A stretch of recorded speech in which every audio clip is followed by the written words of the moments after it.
afternoon and welcome to another exquisite day here in the Lowveld of South Africa. My name is Brent. I've got my good friend Basil on camera and we are heading north at a rate of knots at the moment. We spent the morning, well the last part of this morning's live safari with our resident Rietspruit line pride, and they were looking mean, lean and hungry. So we're going to go see what they're up to.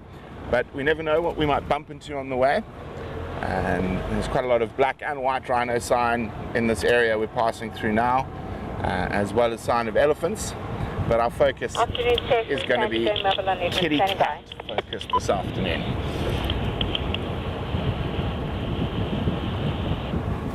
And let's see what wonderful pack members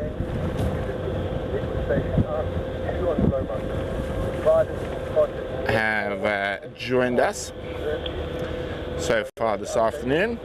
Now remember, if you would like to become part of the Painted Dog TV pack, all the explanations are just below in the description of this feed, and that enables you to ask the Painted Dog TV guides, myself included, as many questions as you would like. Hello Barbara, Carol, Di, Jan, Betty, Rosemary, Mary.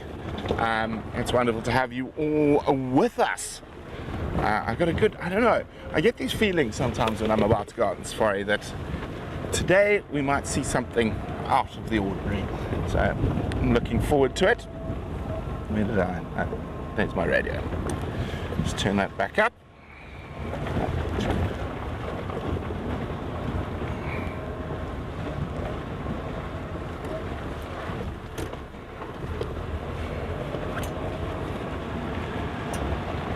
As I keep saying, one of my favorite times of the year as we're going into the dry season is, it's been quite warm today. Oh, hello horse tigers.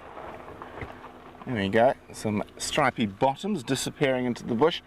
Sorry horse tigers, today we're not going to be spending too much time with you as we are rushing to the north. Now, for those of you who don't know, if you go break up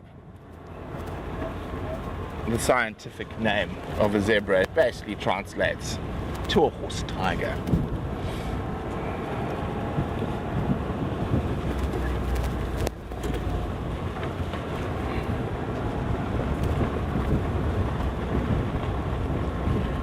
Okay. These haven't been seen in a while.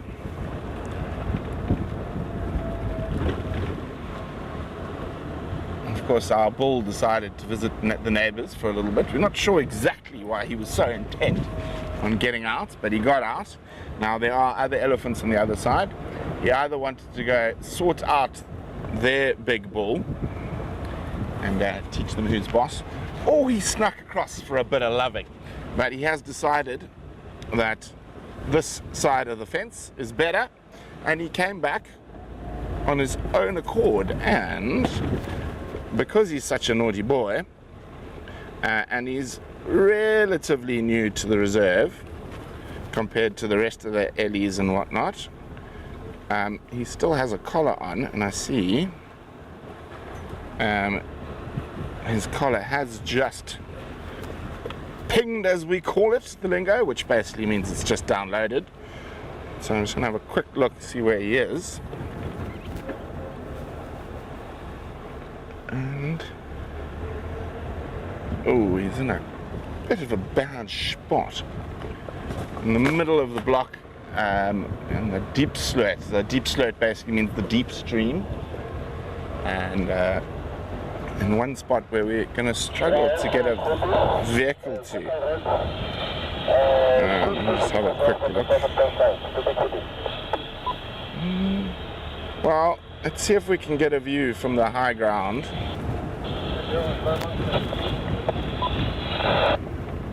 Anyway, he's in this area somewhere,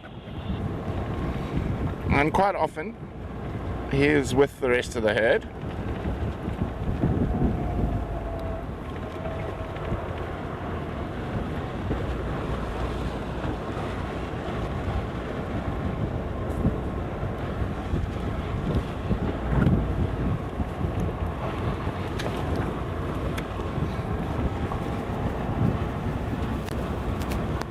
Oh, we're going from horse tigers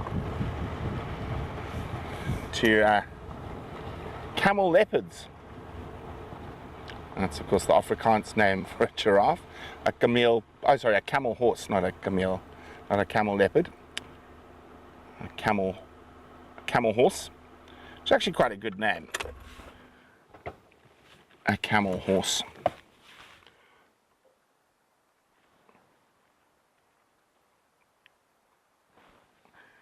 Now, I was looking to see if he had a friend. Doesn't look like he's got any oxpeckers on him.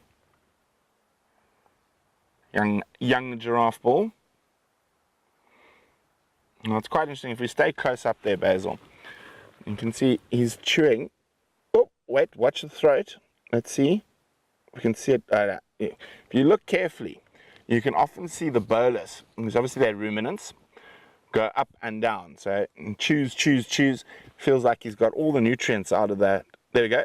Down it goes. Now watch for one coming up in the corner of his throat. Nope, there it is. So you can actually see that ball of cud going up and down. Aren't you a pretty boy? There's lovely, beautiful, very faint spots on his cheek.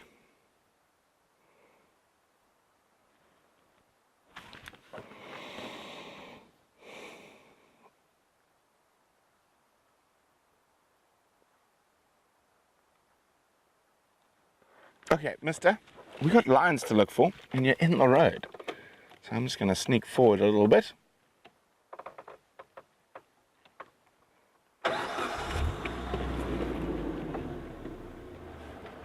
And you notice us. Hi. And so we're incredibly lucky with our giraffe population on the Rietspruit. It's not uncommon to see groups of over 20. Thank you, sir. Much obliged. See you later.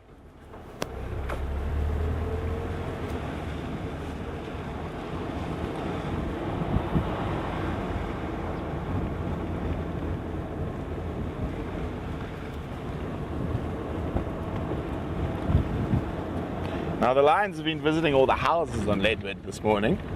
So they've been walking in between people's homes. They even stopped for a drink at someone's bird bath. So they are quite close to the homes as well. And it's surprising, I thought they were going to go further west towards an area around Leadwood Dam, where there's a plethora of general game, zebra, wildebeests, giraffe, impala. But they seem to have come back towards the sort of the east. So they've just been found a little while ago. And we're going to keep heading in that direction. So we live in the southwestern corner, and the lions are sort of in the north. Well, now in the north. They were in the northwest this morning, but they're now sort of northwest.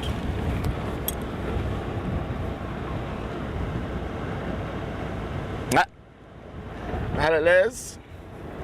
Mary, me too.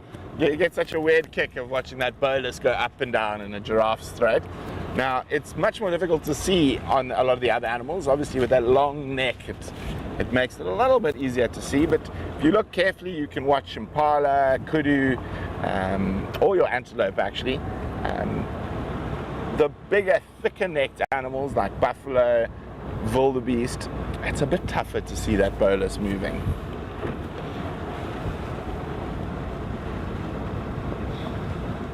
And of course we're having lots of snorting around at the moment by the impalas and the wildebeest and the warthogs, as the rut is just beginning. So those three species all mate at about the same time and give birth. What is that in the road? Are we speaking about one of you? We are indeed. And it looks like a bull. He's just disappearing. One of the animals who's getting ready. Yeah, it is a boy for the breeding season. The brindled gnu, or blue wildebeest. He looks a little lonely. Okay.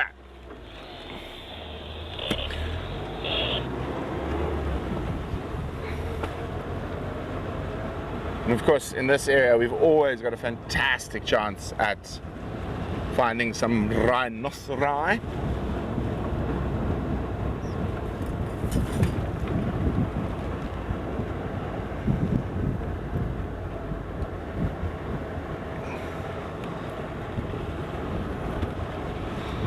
I tell you what, it's so nice to be back on our home reserve, the Rietspruit. And as much as I do love traveling Africa, and we had a really successful last safari, we went to Rwanda, we went to Tanzania, oh, and we started in South Africa as well, at Mala Mala.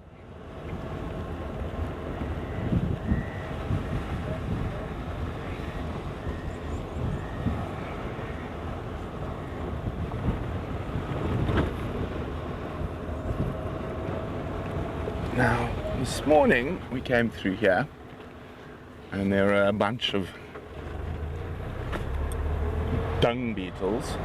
Oh, I see what I think to be a rhinoceri's bottom. Don't stand up on our behalf. 2 rhinoceros. Now let's get a bit closer. Well, as I said, I was just saying, this area, this time of the year, this time of the day, you've always got a really good shot at some chubby unicorns.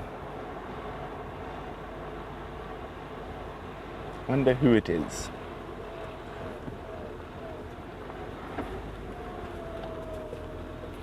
Not No Hope and calf. That calf looks a bit big for No Hope's calf. Unless there's a third one. Not uncommon to have 3 rhinoceros together. Sometimes in this area we can get 7 or 8 rhinoceros together, particularly as we head deeper into the dry season.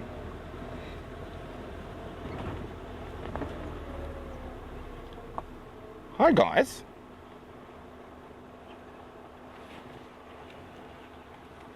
Oh, so tired.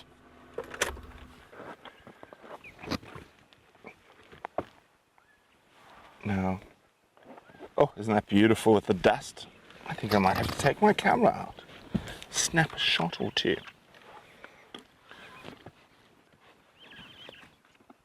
Now, if you look at the lying down one there, Basil, I mean, look just behind its tail. I thought I saw the glimmer of an oxpecker. Let me just check. Is it running away? Can't believe we haven't seen an oxpecker on the giraffe or the rhino today. Now, of course, the reason I'm desperately looking for an oxpecker, oh, isn't that magic with the dust? Speck bloody tacular, I tell you. So the reason I'm looking for an oxpecker is for our keyword of the week, for our pack members to get their high-res print, and it is absolutely gorgeous. And the keyword is partnership. Partnership is the keyword. You can send it to us on the app. And here is the picture by our incredibly talented team member, the one and only Andrew Ryder. Oh, I hear a car. I better call this in. 2 Rhino at Seskuntkrip. Oh, is my radio not working? 2 Rhino at Seskuntkrip. Why are we not hitting the repeater?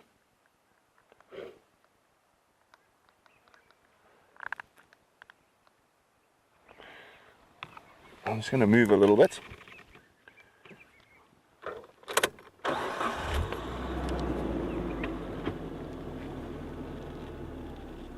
I wonder if our repeater's gone down. It does happen from time to time. Slow down. Do you not see the rhinoceros?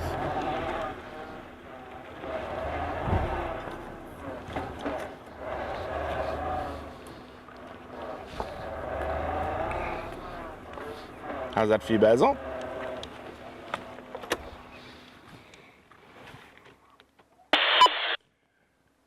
Two Rhino at Seskuntkrip.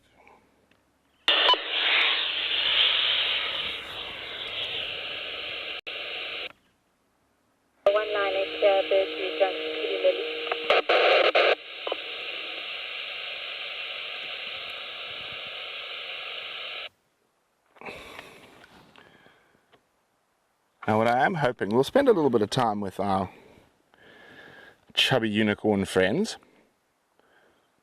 There's a photograph I've been wanting to get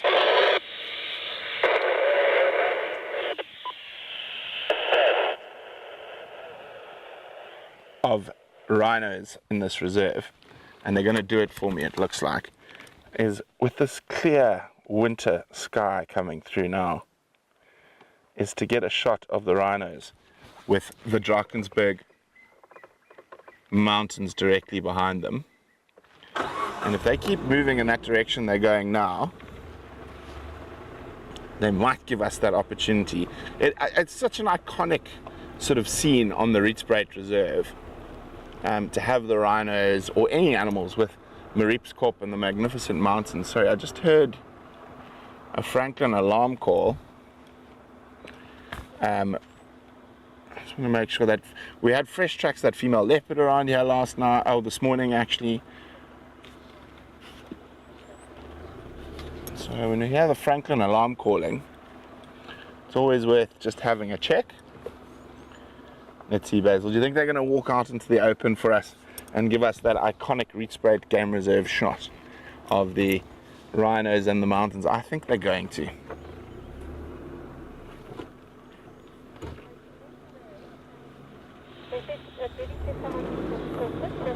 I'm not sure who that is, maybe Chris, I don't know. One person there, and I'm here with the other man, but I'm going to make my way now to the other side.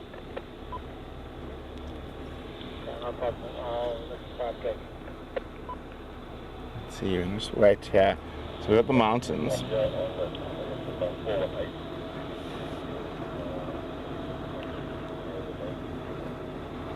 Let's just do a sneaky through here. So they're the mountains. With the Rhino at Southern Crib. I'd like to respond, please, on 2 minutes out. Copy, you'll be the third.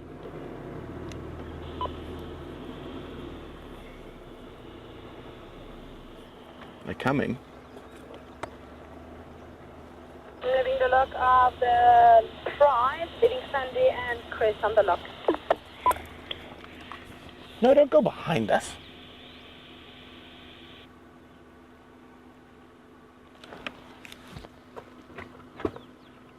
Just going to go back a little bit there, Basil.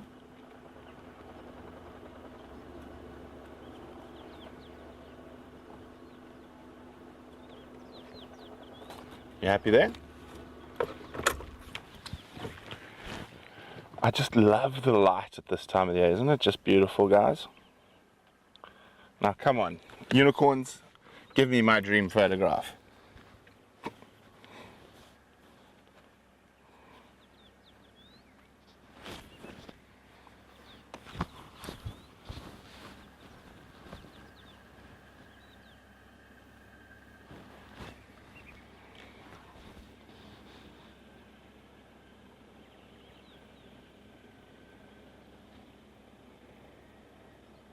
Oh, don't call it.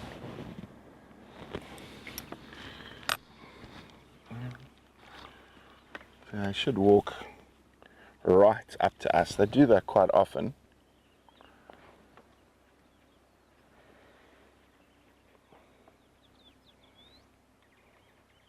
Hey guys. Hello fatties.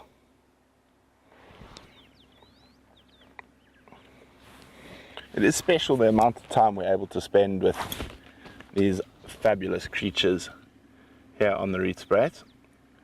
And obviously you can see that their horns have indeed been trimmed.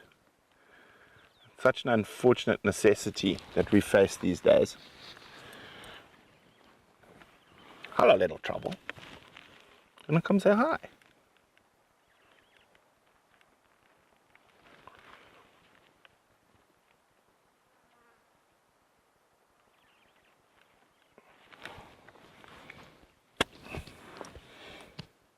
We want them to move a little bit further to the south, give us that quintessential Rietspruit Game Reserve sighting.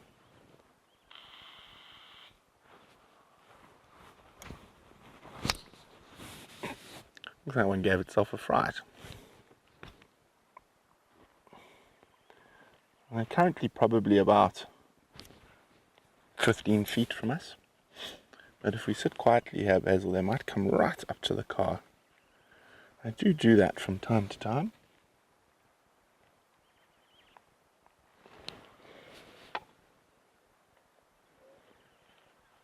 It doesn't look like they want to give me my shot with the mountains today.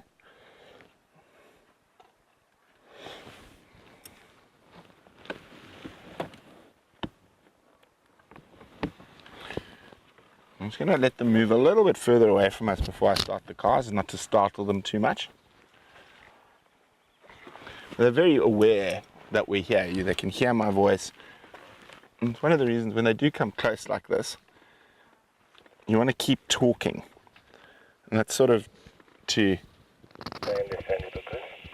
just keep them calm. Standing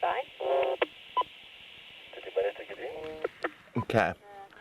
They look like they're far enough away from us now. Maybe not. We'll give them a little while longer. I don't want to give them a big fright by starting the car, because it looks like they're coming back. Oh, wow. Basil, I don't know if you go, wait, just slowly, move very slowly, and just take the camera off the ped, and say, coming to say hi. It's the big female.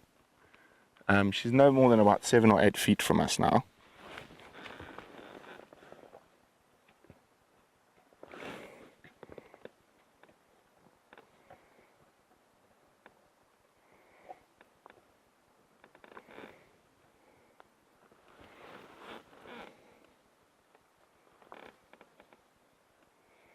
Isn't that incredible? Both of them now right next to us.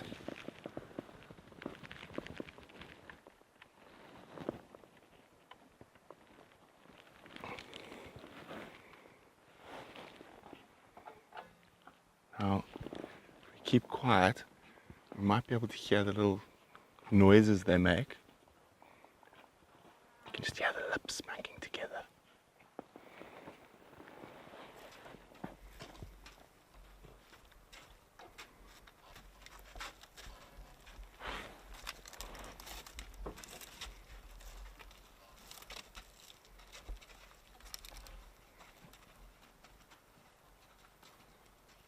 Are just some of the most impressive beasts. Okay, I think they're far enough for now. I'm just going to move around. Oh, what happened here? And again, remember, it's very important when you're in these situations, when you start the car, always let it run for a few seconds before you move. It just keeps the animals that much more relaxed while you're doing it.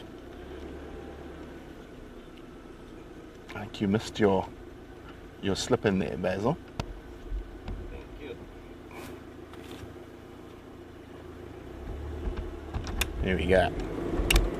Okay, we're just going to go around to try to get another view of them. As I said, it's such a privilege to be able to spend the amount of time we do with rhinos. So I'm just going to loop around them again. Even if they don't want to give me my dream photograph in perfect light, I'll forgive them this time.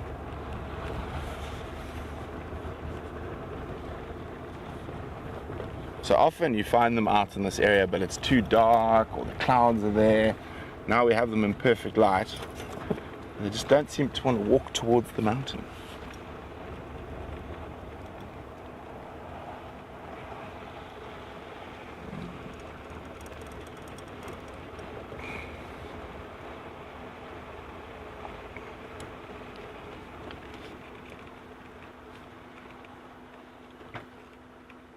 I'll just wait here, see which way they go.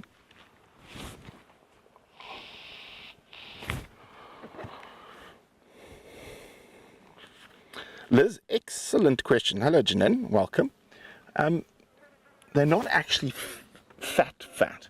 So their digestive process is called hindgut fermenting. So they produce a lot of gas. So they're quite often just a little bloated. But they are incredibly muscular as well. But they do look, even when they're in bad condition, they can look like they're a little bit fat.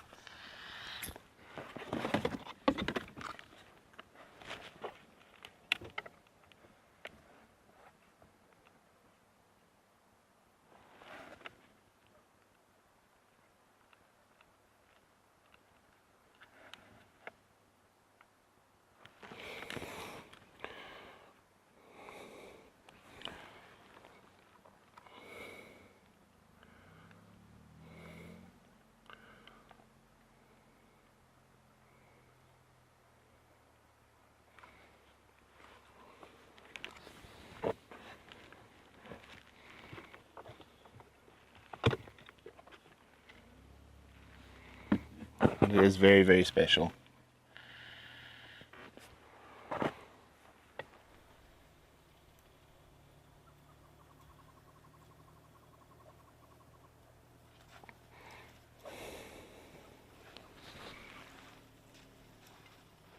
Let's just go forward a bit, yeah?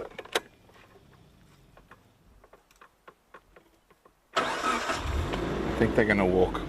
So Mom's general direction's been this way, so if we want to get them to walk nice and close to us again, we're just going to pop ourselves in the right spot. It should be around here, because I've got a feeling she's going to come through this gap. Just like that. Wouldn't you like it? I love being right.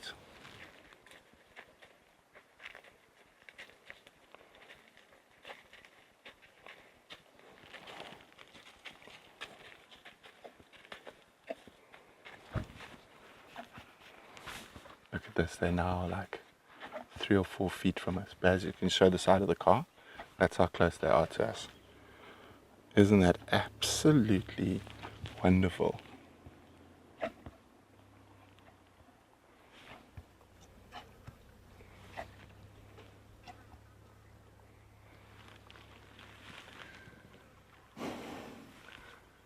You can actually see the sand blow up when she breathes.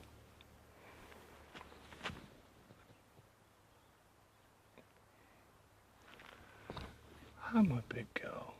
Oh, you're so pretty.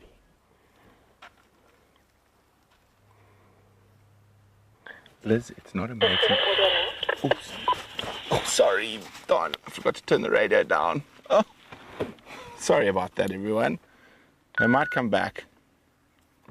Darn radio. Liz, it's not a mating pair, it's a mom and a sub-adult calf. Sorry guys, I didn't mean to give you a fright.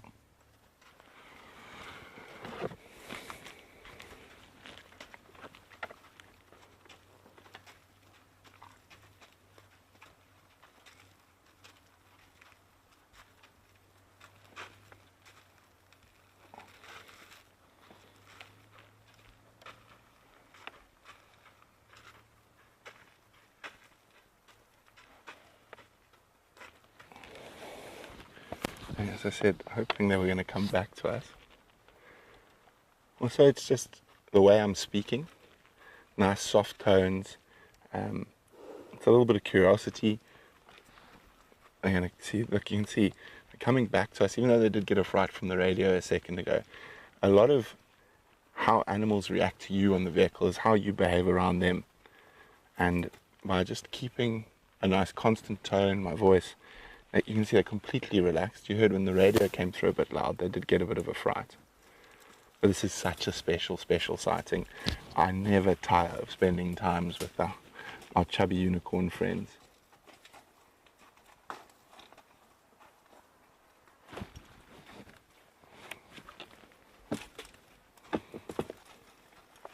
So special.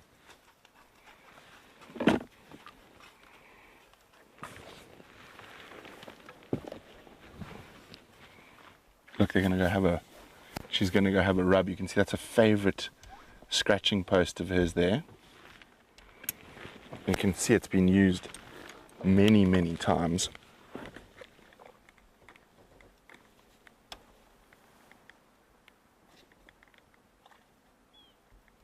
Just a little chin tickle, but we might go for the belly rub now. No, not today. There we go, there's the belly rub we all love. Oh, look at that. Doesn't that look absolutely amazing? And you can see how incredibly dexterous these giant animals are.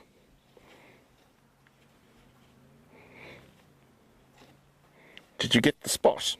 Did you get the spot?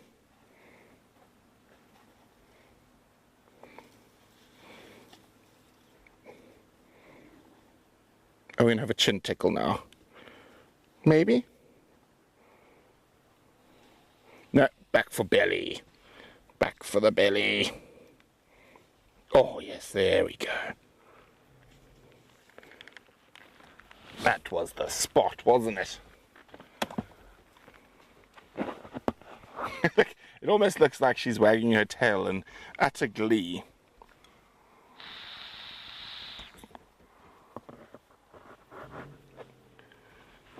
Now, as they walk off, I'm just going to go show you that quickly. I'll show you a bit closer.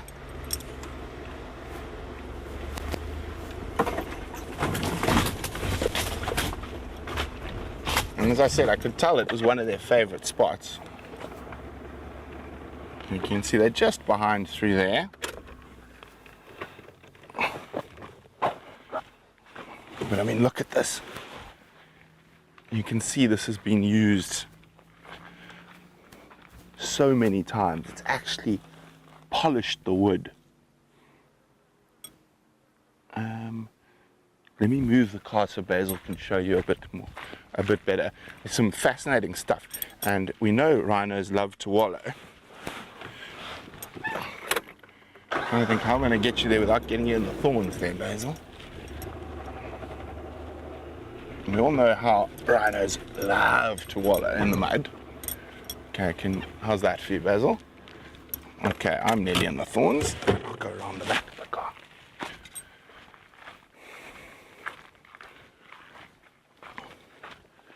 So you can see this area is completely polished. Now, today it was just a tummy scratch, but often after they've been wallowing, the mud is encasing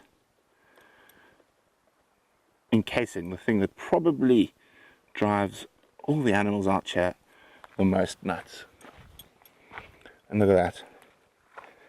3 dead ticks.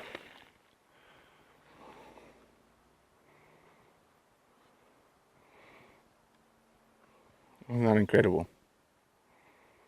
Not only does it feel good, but it serves a practice. Now these ticks have probably just come off now from that last rhino that was rubbing on here, because they were sitting right on top, just like that. Now I'm not going to take the ticks away because ants and other animals, insects, might come and feed off those ticks. And you can see, I mean, this is just beautiful. And if you can just see how smooth it is. I take a little bit of the mud off. You can see it's completely polished and beautiful. Okay. Oh, thorns that way.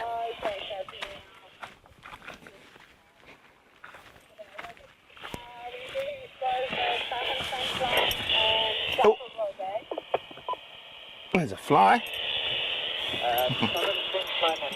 If I'm not mistaken.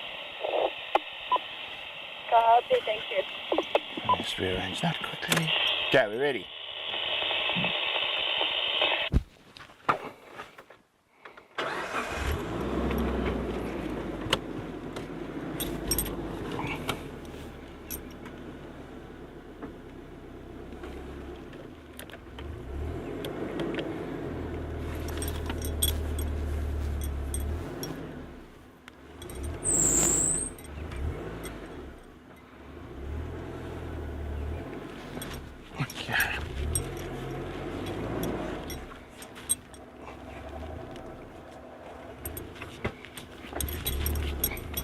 They're moving into a slightly...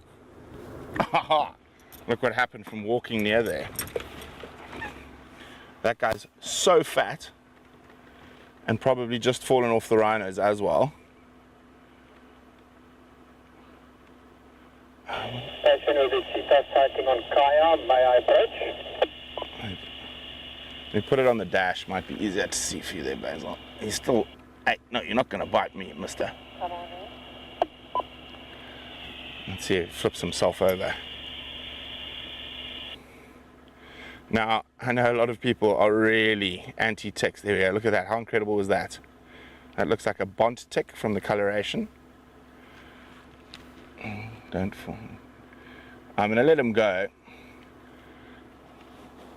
She's fat and full of blood now, so she's probably going to go look for somewhere to lay her eggs. Giving herself a little clean. So she would have just dropped off the rhino, being that fat, because normally these ticks are very, very flat, so she's really round. So she's looking for somewhere, a nice clump of grass to probably go lay some eggs.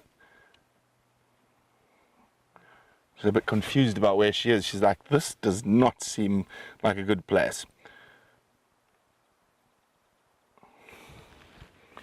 Not everyone's favorite creature though, a tick.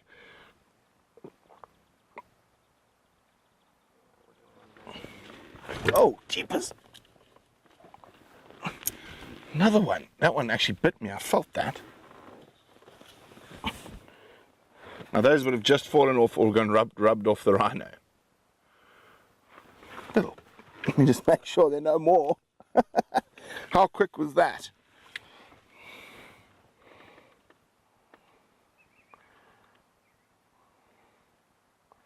Anyway, let's scoot them off the car and go look for the lions. Off you go, and you nasty one that is hungry. See how flat that one is compared to the other one. I shouldn't have thrown it off, darn it. I should have waited to show you. So that one was definitely, might not have fallen off the rhino, but sensed the rhino's presence and was on its way to the rhino. And the rhino moved off, and then I came. See how fast it's moving? It's looking for me again. So, bye-bye. Tick. Time to go. Yo, that was a nasty little nip in between my toes.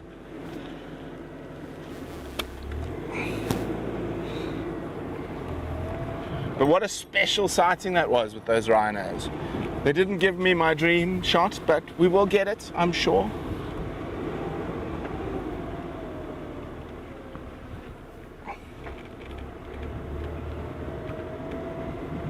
Oh, it disappeared. A little squirrel sitting there, but he's gone.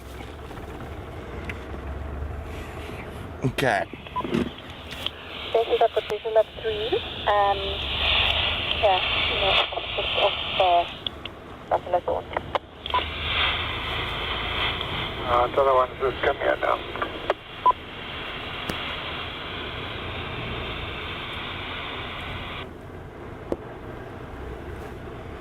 Last response. Another male coming up behind. How's it, guys? Are you a bit lost? You know, it's quite far from Kaya here. Well, we did a picnic and then said we did an early drive. Oh, okay. Get back to the manor house in time to dinner with these guys. Huh? Okay, nice. I'm gonna head for the lions. Yeah, have you got any idea where the Aries might be? Behind here. If you go into the deep slit between Lemundering and here, at 4:30 the bull was there. Yeah.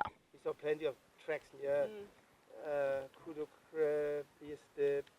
But this in the deep slit. Okay. So if you go in here and you drive up towards Lemundering, there's a chance. They were there at 4:30. Yeah. Maybe not tonight. Okay. Cheers, guys. Enjoy.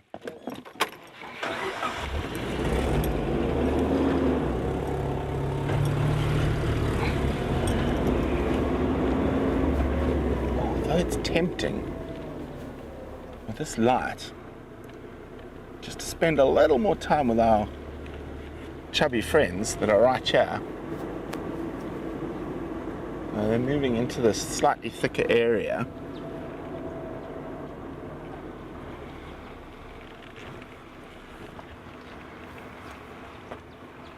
Where's your mom? Where's your mom? What do you guys think? Spend a bit more time with our rhino friends?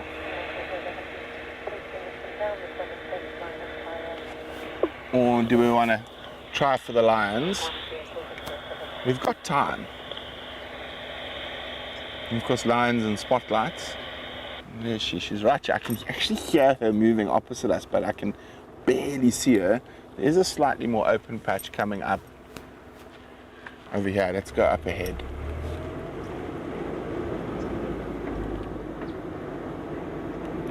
They should come right up out next to us. This is another favorite game trail.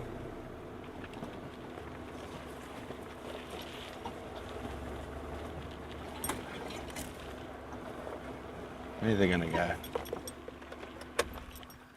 I do like this area.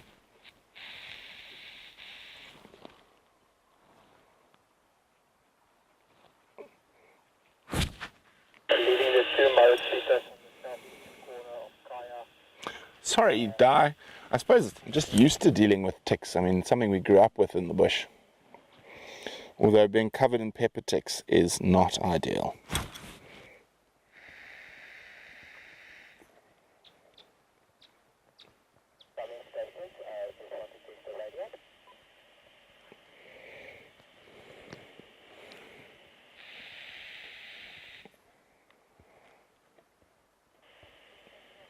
Can you guys hear that? Their lips smacking together as they're feeding.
Sorry about that. We're not sure what happened, everyone, but we are back live. And you can see they're now right next to us.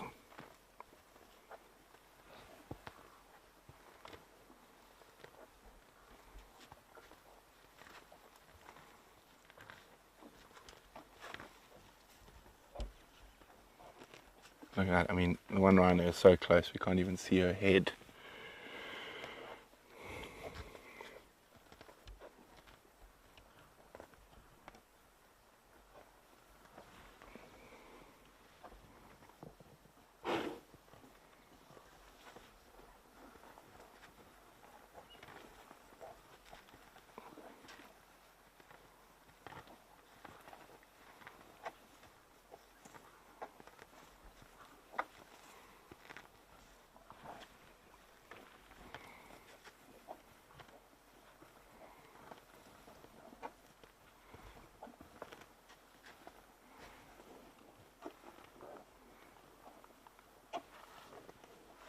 Okay, we're just checking what the technical problem is, but it looks like we've got it all sorted.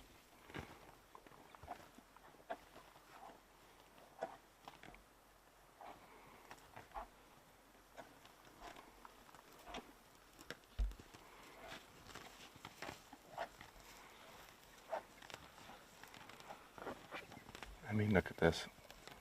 That is less than 5 feet, 6 feet, less than me. From the side of the car, this beautiful mom and sub-adult rhino. Betty, I have.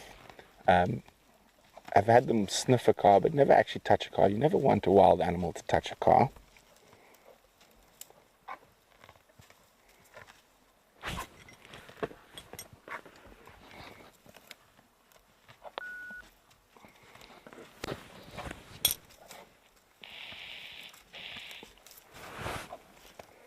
And then you can see what people think that when there's no food for the animals out here. But you can see it looks like it's barren ground, but you can see there is enough for them to feed on.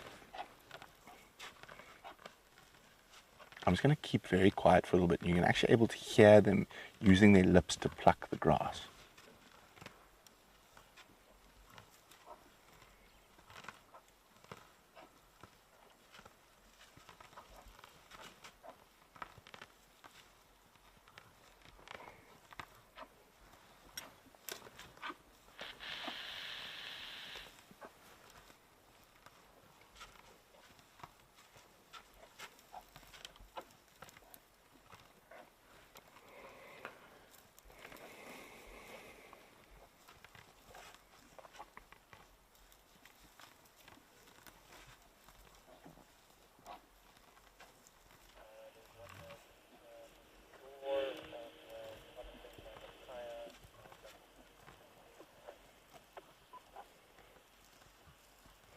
Now they're probably not going to go too far from this area overnight. There's water, there's good grazing.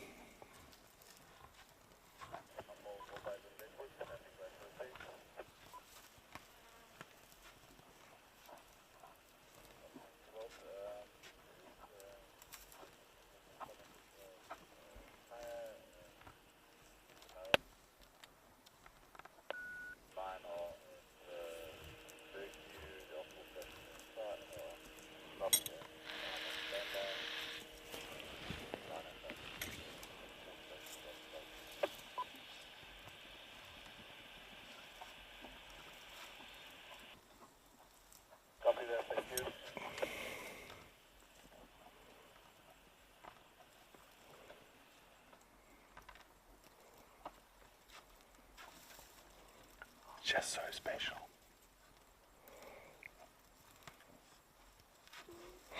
I don't know. I've got a hunch, guys. I've got a little hunch. That Franklin alarm calling a little bit earlier, close to the water. We had leopard tracks in that area this morning. I'm going to get an update on the lions shortly, but I don't know why. I've got a hunch that we should head back towards the water just to have a quick squiz there. It's okay, big girl. Just turning around. I won't even turn around, so I don't bother you. I'll find a new way out of here.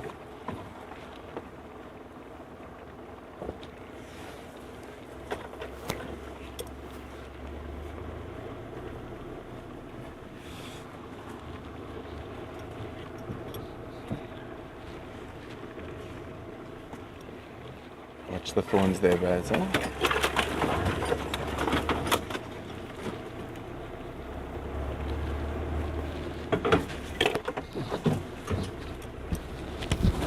Wow, it is just incredibly special.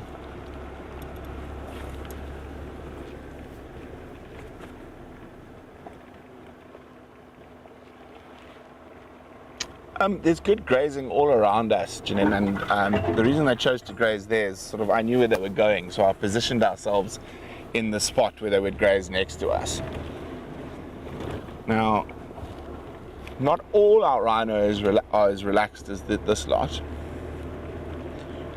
Thank you, Mary. Let's test the hunch out. Let's go see if we don't find a little spotty cat coming to have a little afternoon drink at the waterhole. I mean, we had her tracks here this morning. Well, I'll get an update on the lions. They're in between the houses at the moment as well, which makes them a little bit harder to follow. So what I want to do is I want to actually go check the waterhole out from a bit of a distance.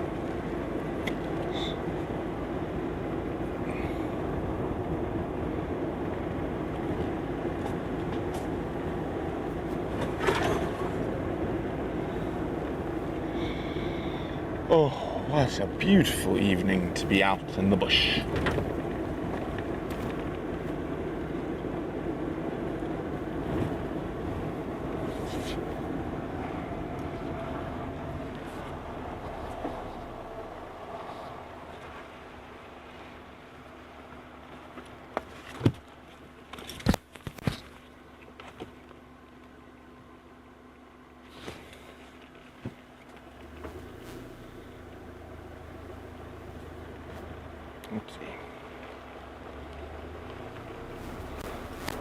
There's also a chance the elephants are going to come here for a drink. It's sort of in between the two water holes at the moment.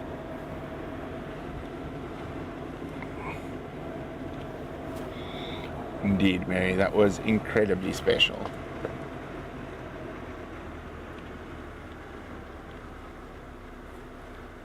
And that's what I love about being on drive. I mean, we planned we were going to go look for the lions. Lions are our focus, but those rhinos just took the plan right out of our sails.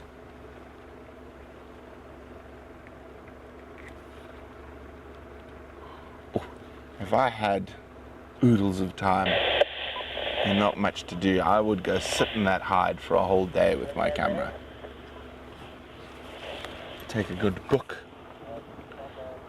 and just wait to see what comes up to have a drink.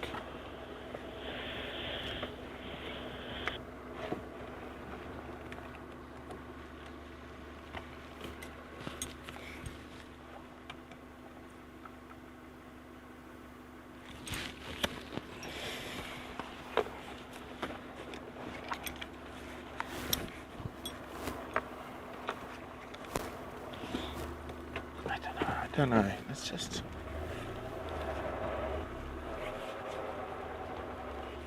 remember it. It's an old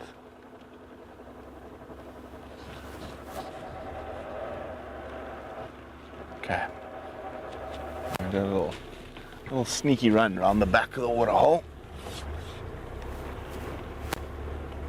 I'll get an update on the lions once we've checked this area a little bit more extensively. I want to use the radio, it can get a bit busy, a bit loud.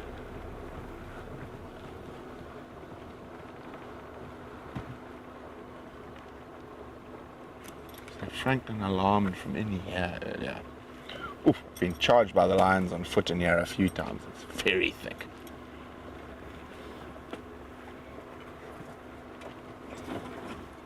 Also, if I was the leopard, I wouldn't approach from the sort of roadside. I'd approach from this area because I might be able to ambush Dika or Poole.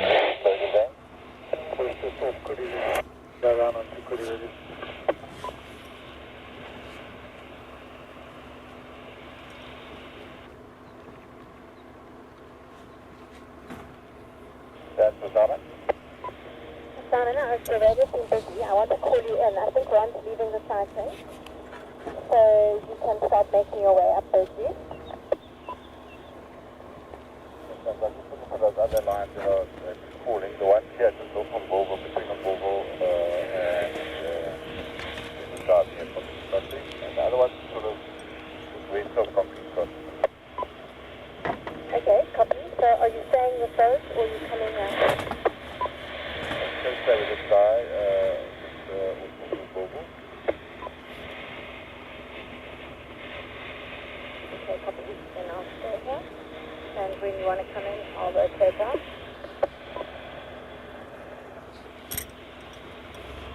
There's just so many great places to hide if you're a leopard.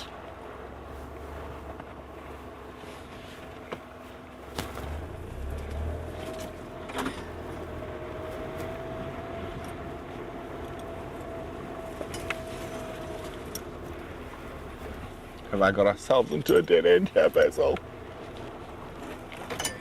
Nah. Oh, yes, I have. Nah, maybe not. Let's just pop through here. You okay? No thorns on that one, don't worry.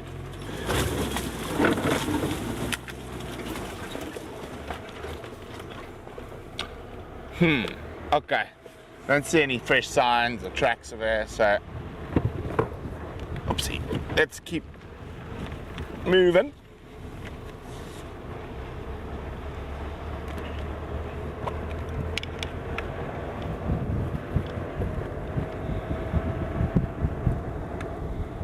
Our friends might even be on the road. Our two rhino friends.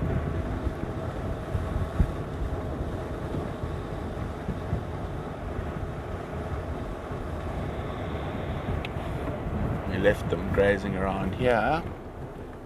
And they've moved off a little bit. They didn't come onto the road.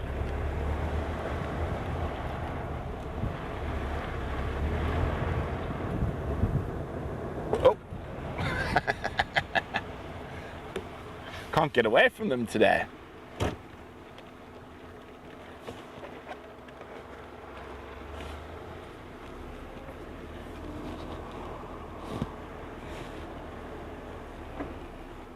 Hi guys. Bye guys. I do like watching them eat panicum though. See how they're picking it up from the top. Watch her, how she's feeding.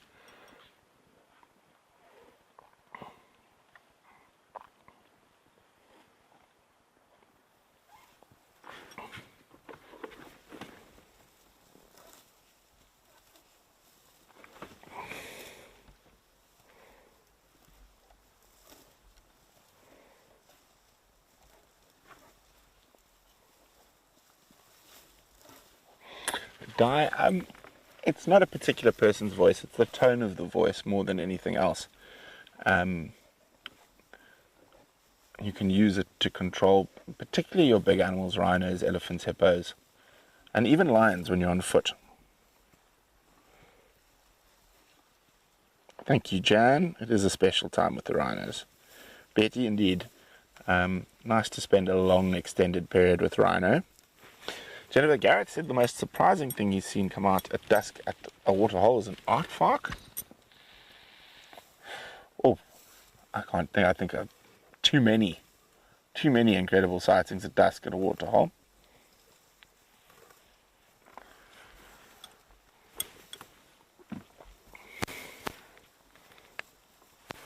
I've had wild dogs run through a couple of sundowner stops at waterholes. Anyway, let's leave these rhinos and let's go see what the lions are up to.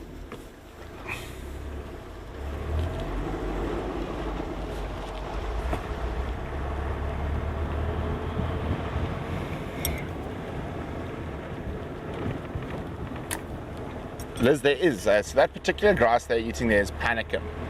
And panicum is very high in starch and sugar.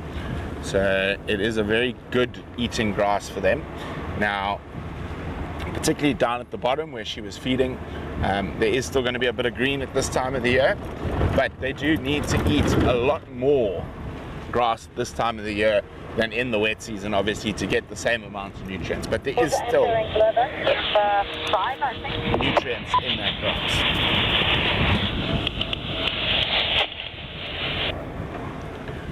I left the two rhino on Sesgunt North, probably about 200 meters to the north of Sesgunt Krip, unattended.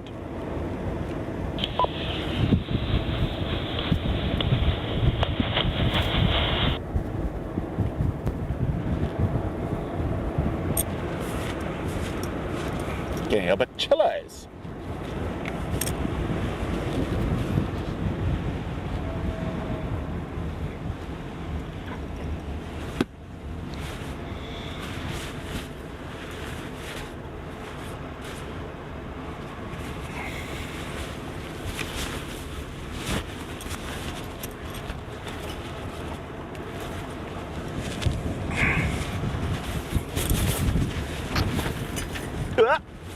There we go.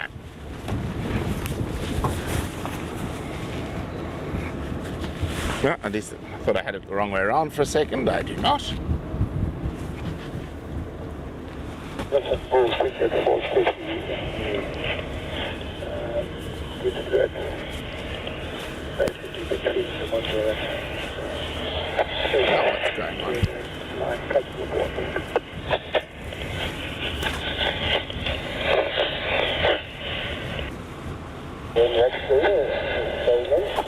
There we go. That's better.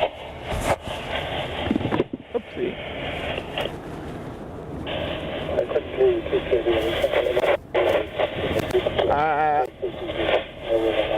Unfortunately not. They're still running around to the southeast of us. We might have to look for some more boyfriends, well, more wild dogs to try bond with the ones that are in the boma.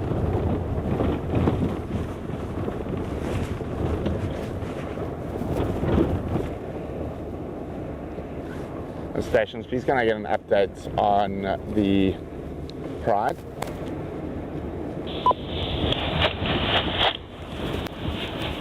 basic support stations here. He's spread out on Kiribati and Berkeley still. Simon's stand by one and I'll rotate to make space for him, but you can start making your way.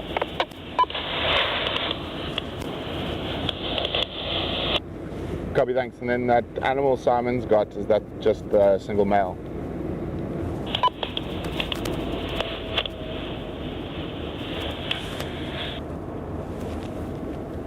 Copy, yes, Brent, yeah. It's on that little track between Level Drive and Oval Track. Copy, thanks, Simon. I'm probably about 10 out.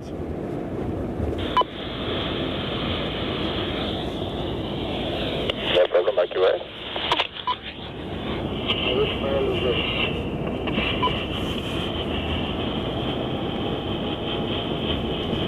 Oh. He said, well, we're going to get to our original plan, which was lions. I think it's Colin.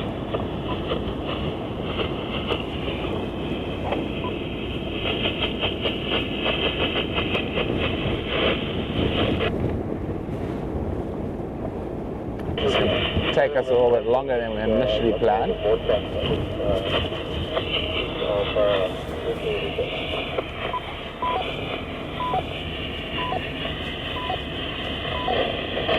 Hold on, sorry Basil, bouncy bounce. So we didn't see a male on this morning's safari. We only had the girls, all 6 of them. I know there was another male around Boskamp, and they said the girls were quite hungry this morning, so I thought they might move. But there are quite a few vehicles with the girls, but we're going to go to the male first. He might do some singing for us.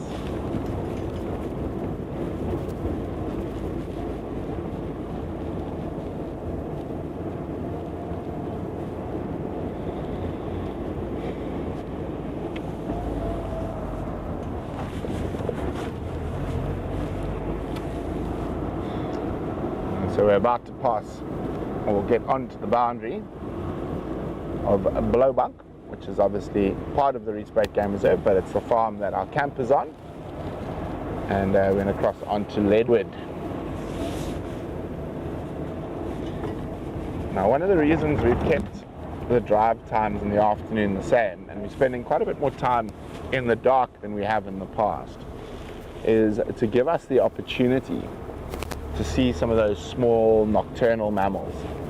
In particular, we're hoping obviously for aardvark and pangolin, but those are quite rare. But porcupines, genets, white-tailed mongoose, civet, bush babies, and with the temperature dropping at this time of year and it being cooler, some of those animals are going to start moving a little bit earlier. In summer, they tend to move quite late in the evening. But at this time of the year, they will start moving a little bit earlier.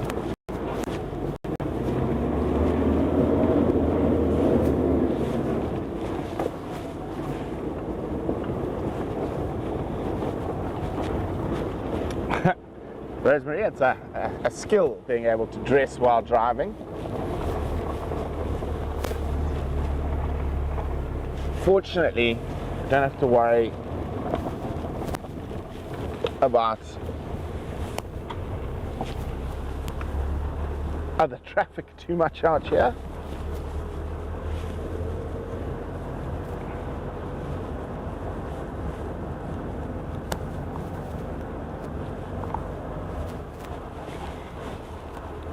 And then some impalalas up ahead. Happy the lions on the other side, I'm sure. Lion side fighting Kevin in charge.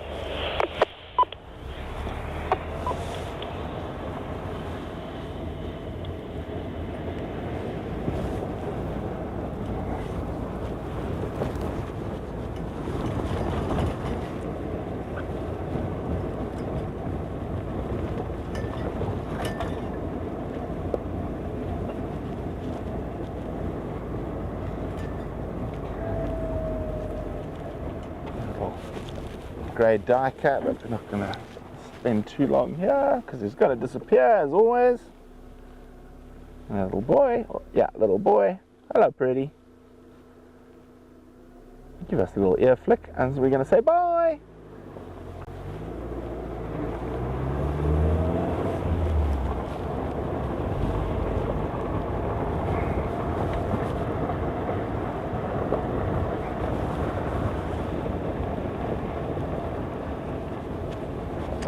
Guy. This area we're actually in right now is the last place I saw a caracal on the Rietspruit. We haven't seen caracal and kittens in this area. But yes, it would be absolutely spectacular to catch one on live drive. We were lucky enough to see caracal on our safari, and we saw it while we were in the Garaffe reserves at Singita.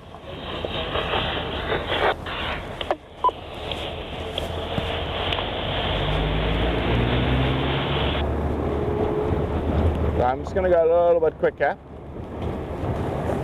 Pride is sort of over there and the male's sort of straight ahead.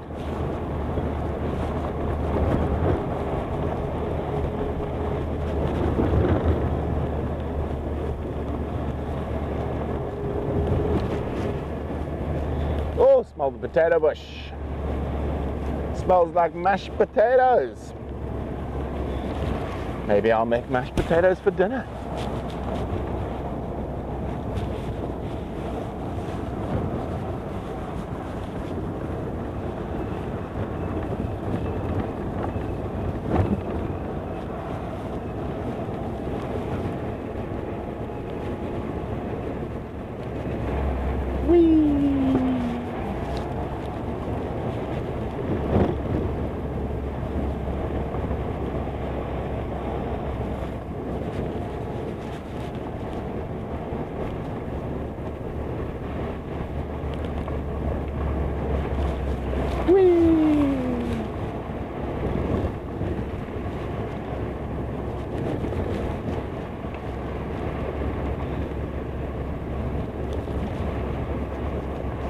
Okay, nearly there.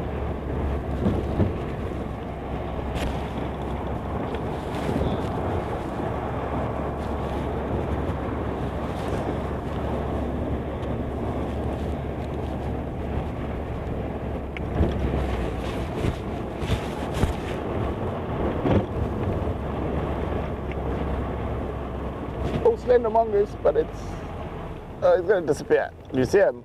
Chop, he disappeared. It's quite late for a slender mongoose to be out. Hoppa!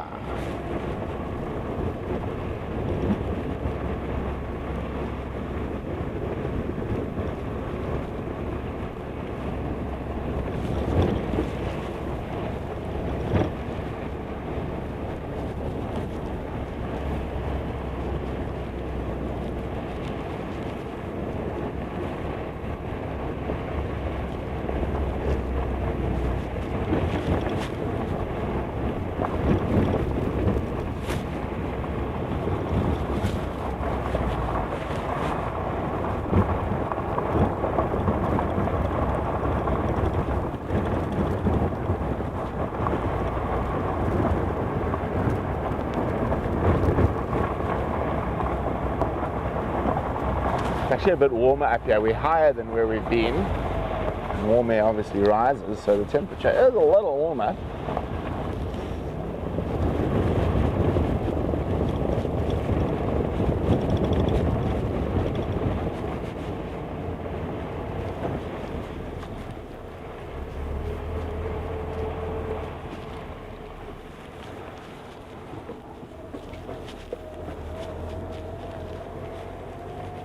Much warmer actually. No, I feel like my jacket's too much.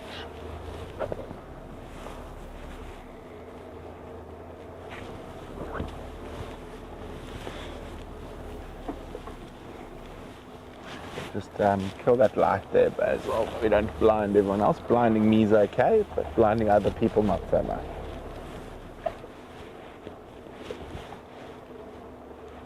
Let's see where he is shortly, I'm sure. There he is.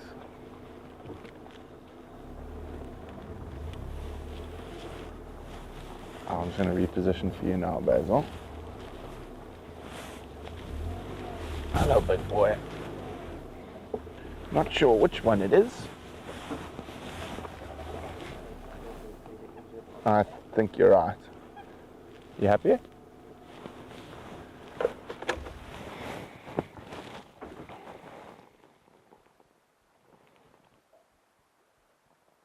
I think it's Limpy Lou. Breathing like he's had something to eat.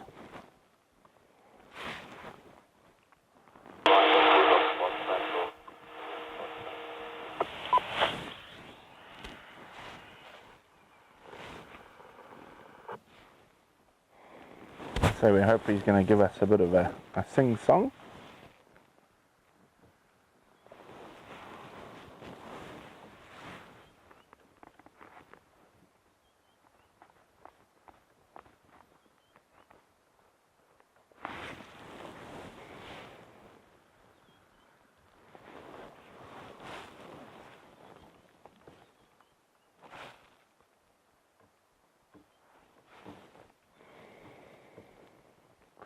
So the pride is somewhere behind him.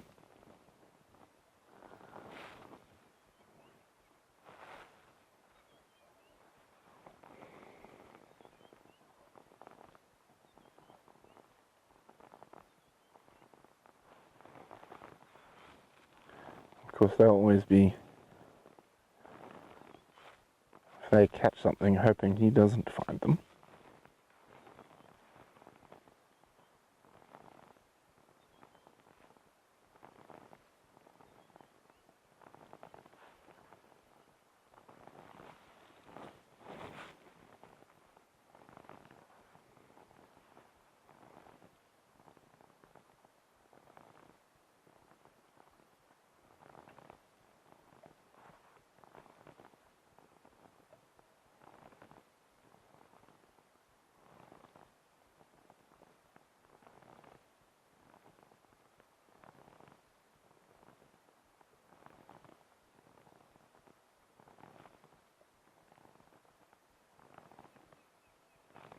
Yeah, red-crested Koran calling in the distance as well.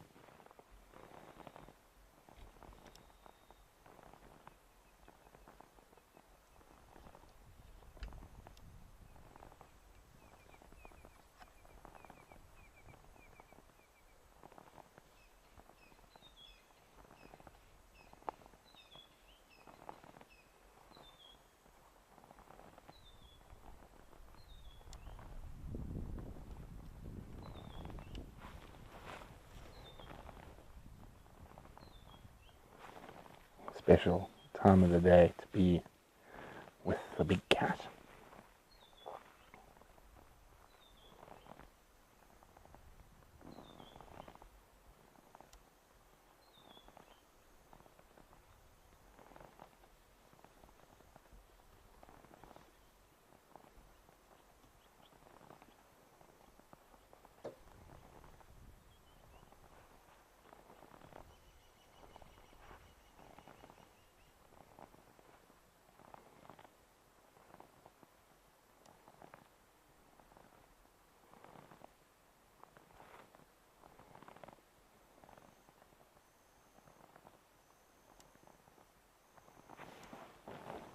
Yeah, he's very attentive at the moment, listening carefully.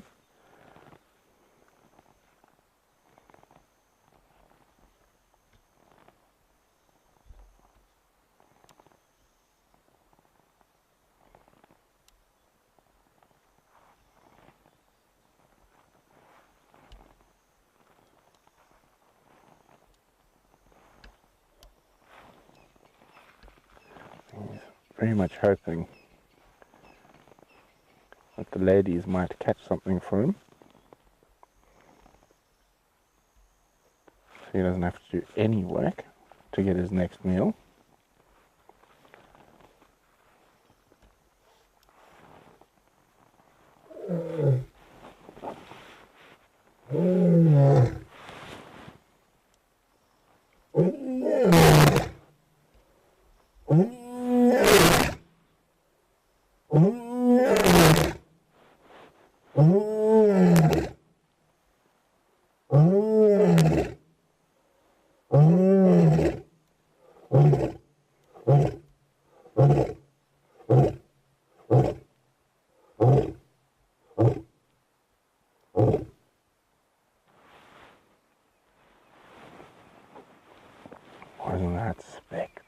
killer.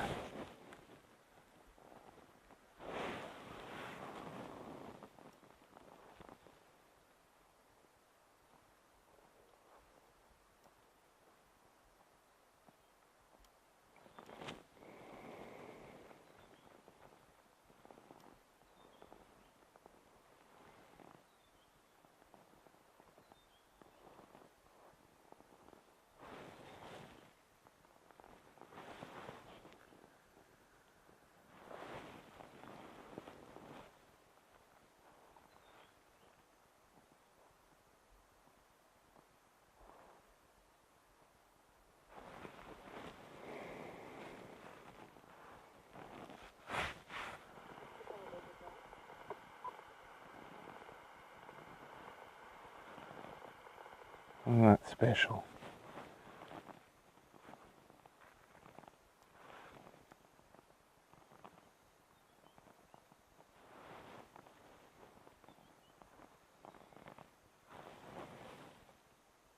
There's something quite awe-inspiring by just sitting quietly next to the apex predator of the African bush.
We can hear the white-browed scrub robins as well, signifying the changing of the guard.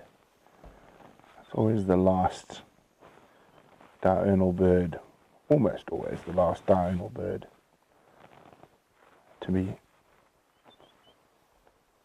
singing.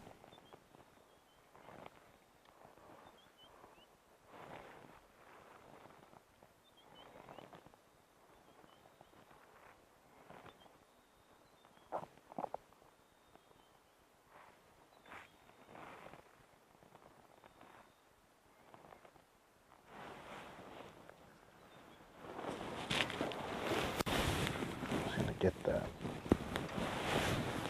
spotlight out shortly.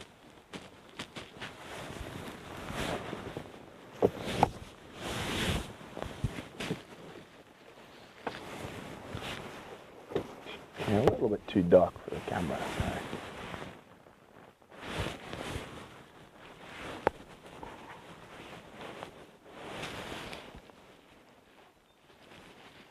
How's that for you, Basil?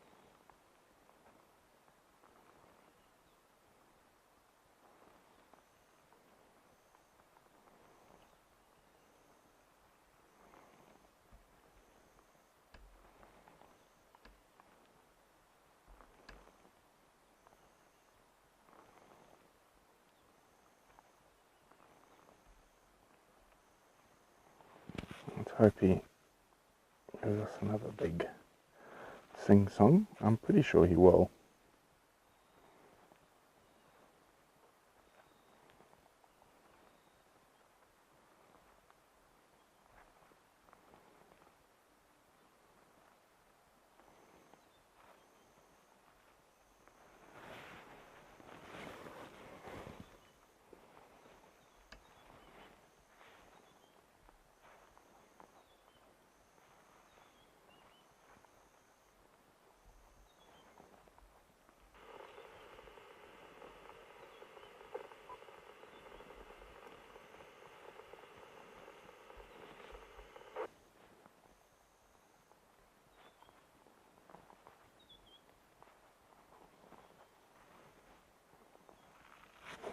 like he's thinking about roaring again shortly.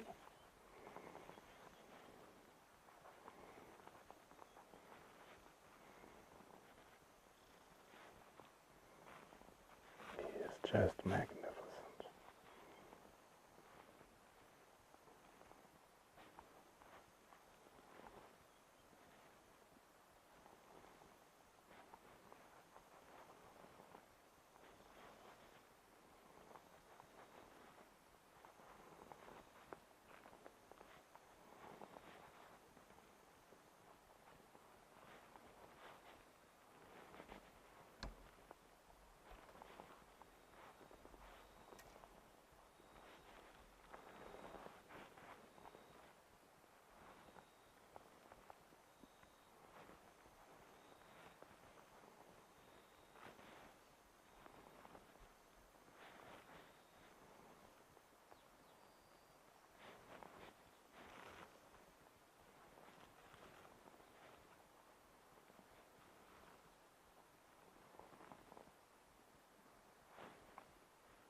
Jennifer,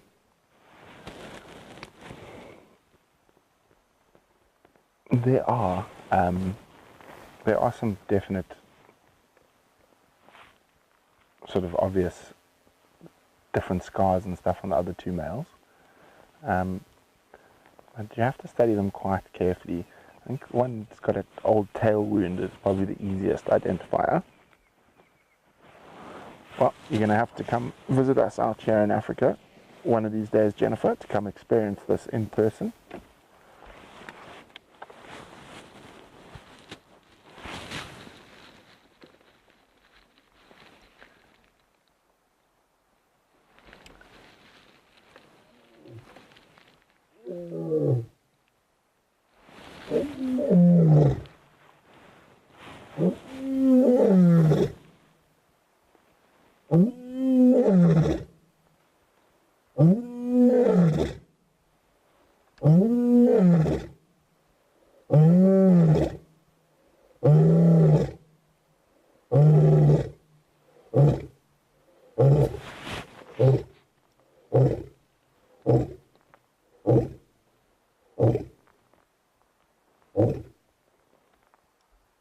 I'm done.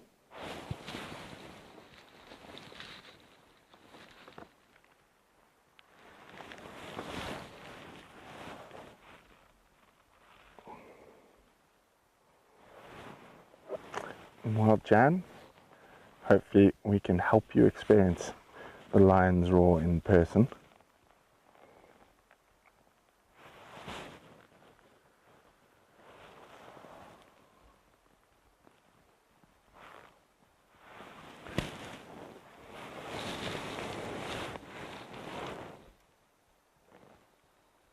He's looking sort of towards the direction where the pride, I think there might have been a little bit more behind him.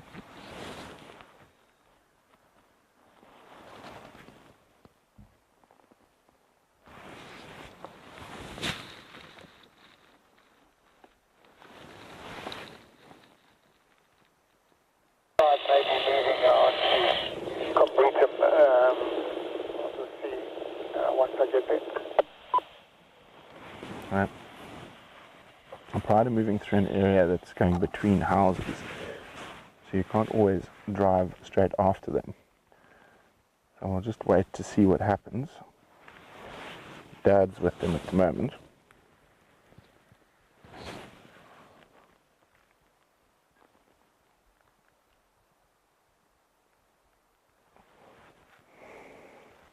Liz is asking, what is the purpose of this roar? Now, it is communication and multi-levels of communication. Liz. He's roaring to check where his coalition members are.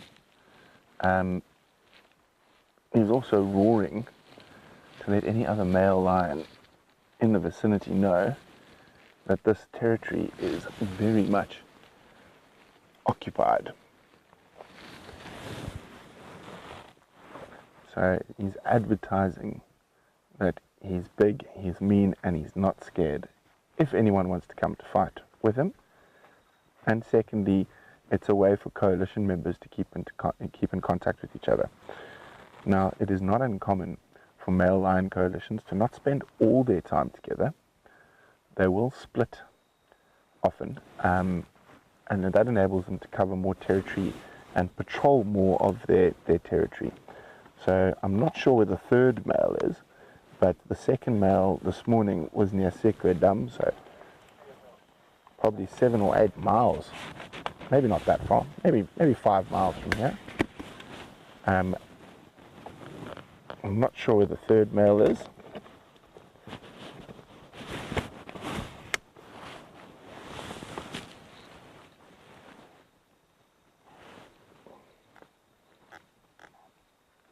Oh, he's heard some impala alarming. They could very easily be alarming at the rest of the pride.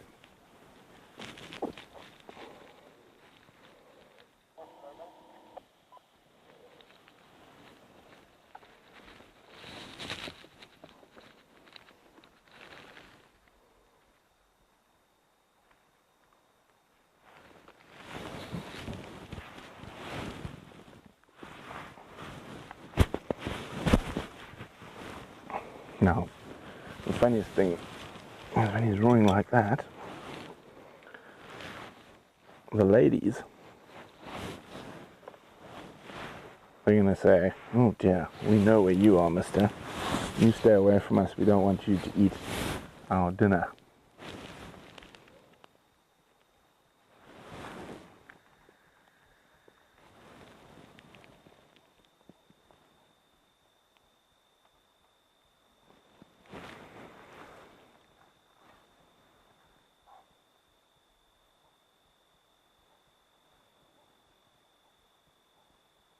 Listening quite intently to those alarm calls currently.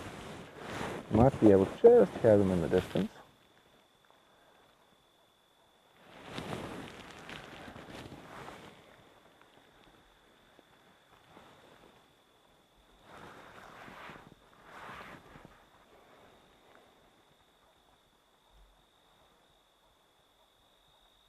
Isn't he just gorgeous though?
Come on.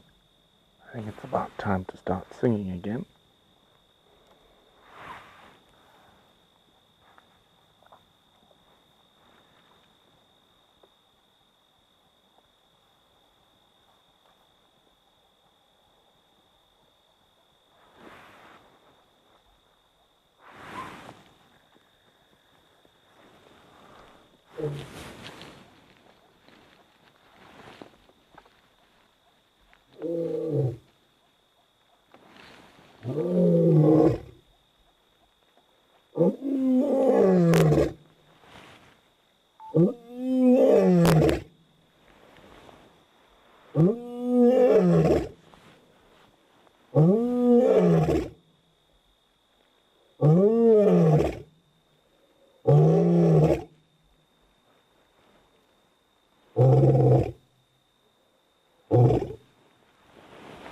We're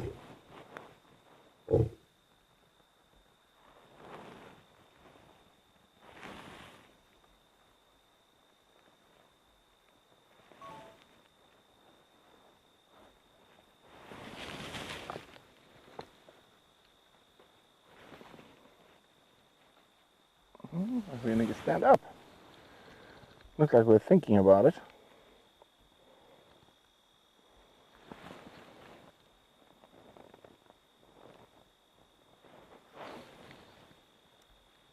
No, it's going to move around a bit.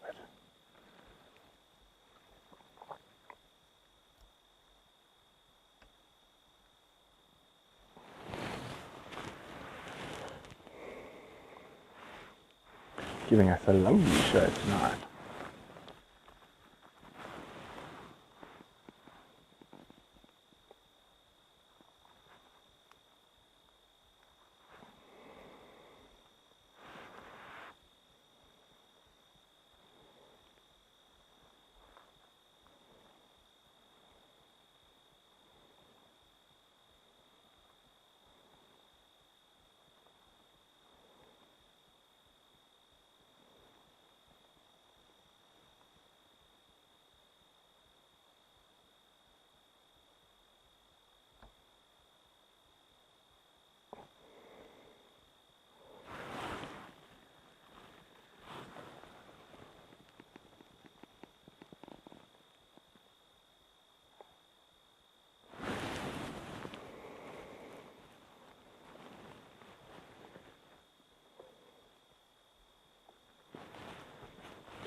Listening.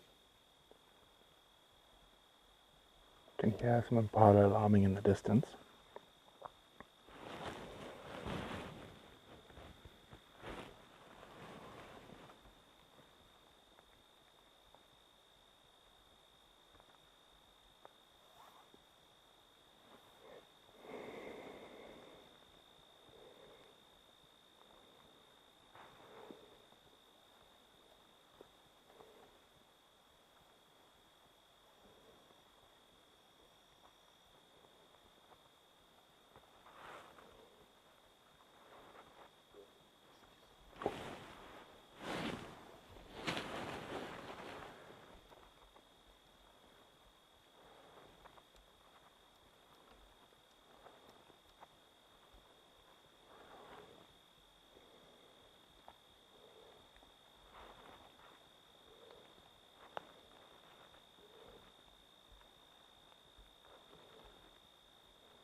Well, the roaring does seem like a lot of work, but obviously it's very important in lion behavior.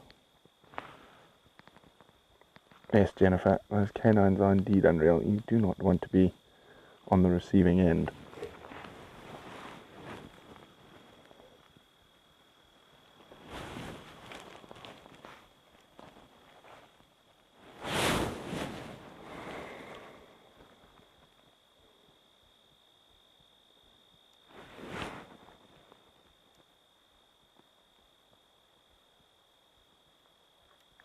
Now, for those of you who might have missed our keyword of the week to win your beautiful high-res image by one and only Andrew, we were just talking about male lions and their coalition as a really important partnership.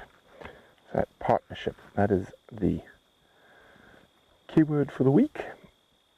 And you can, if you haven't yet, you should download the Painted Dog TV app.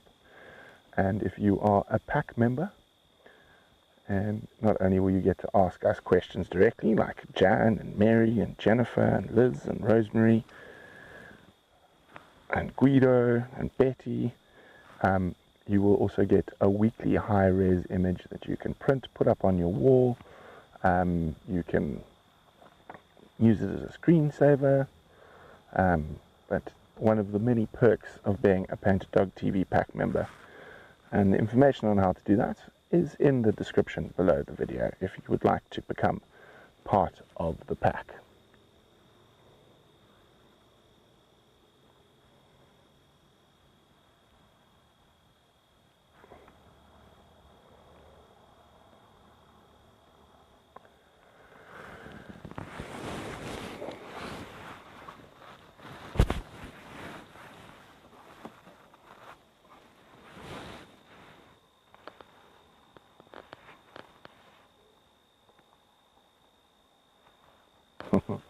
Indeed, Mary. Is he calling, guys, where are you? Is he calling the girls, where's my dinner?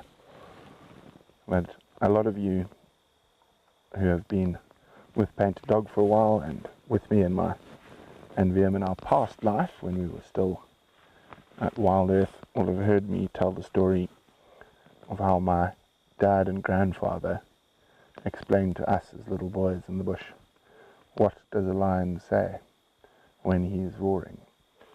And what he says, whose land is it?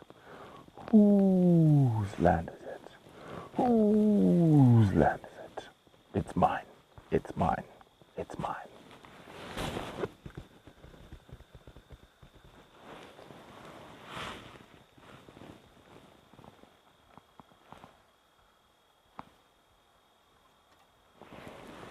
Very, very privileged and lucky to have grown up in the wilds of southern Africa, from the coastal plain of Maputoland on Pinda to the Okavango Delta to the Kalahari Desert. We had a very blessed and lucky childhood in the bush.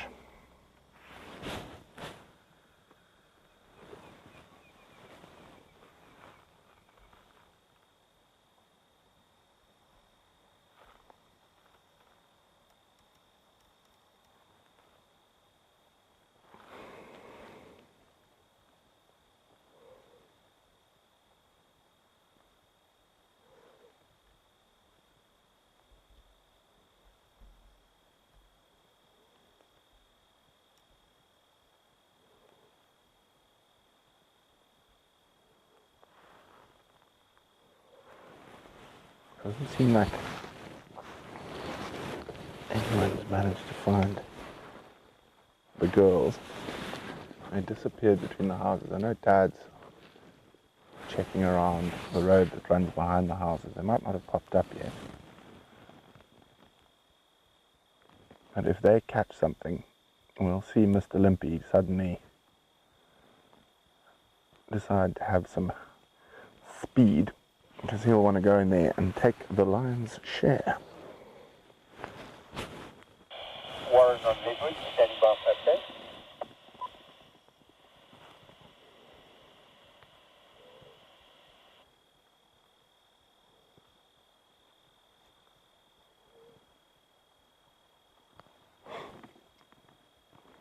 Otherwise, it's still just as special to sit here and enjoy our time with this beautiful big boy.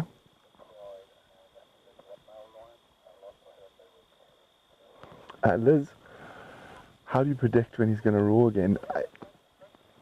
It's not always a time thing. You just watch their body language. But if he is roaring, you can sort of work on every 10 to 15 minutes. But when they're really up for a battle or shouting at a neighbor, they can roar every couple of minutes. Doesn't last for too long though.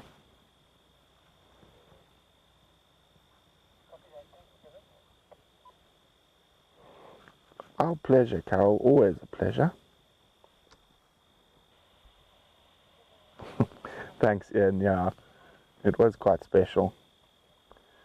And some few funny little stories we had. One of the funnier ones was not too far from where we're sitting now, in the Timbavati Game Reserve. Oh, here it comes, here it comes.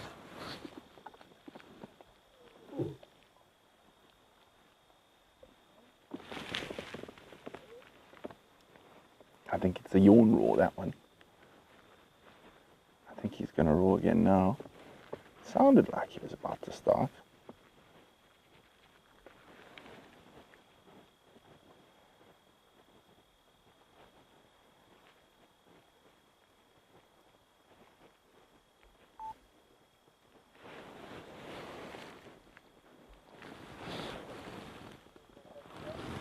Let's see if he's going to roar.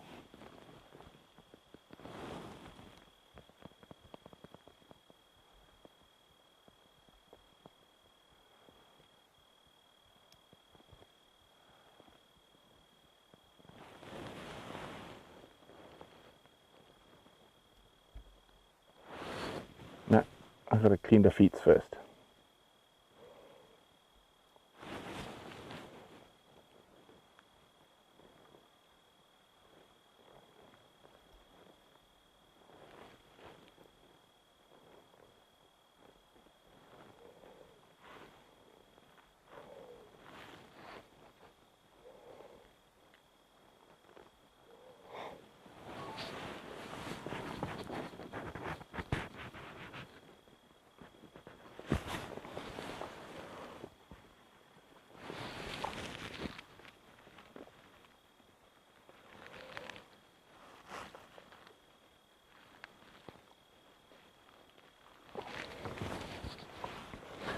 Okay, so now while he's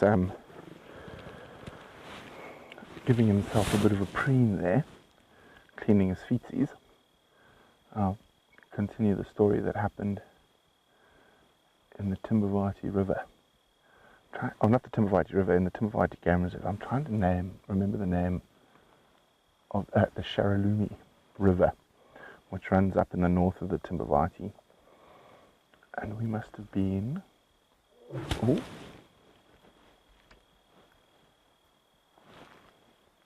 Oh.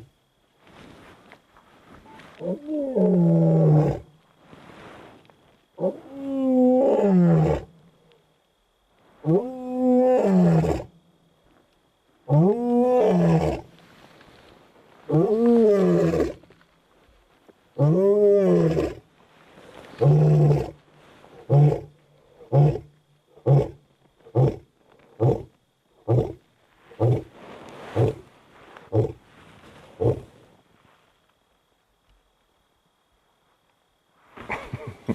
He keeps interrupting my story. But we were very little. I mean, I don't think I was more than, I have to check with my dad, but little, 5 at the oldest.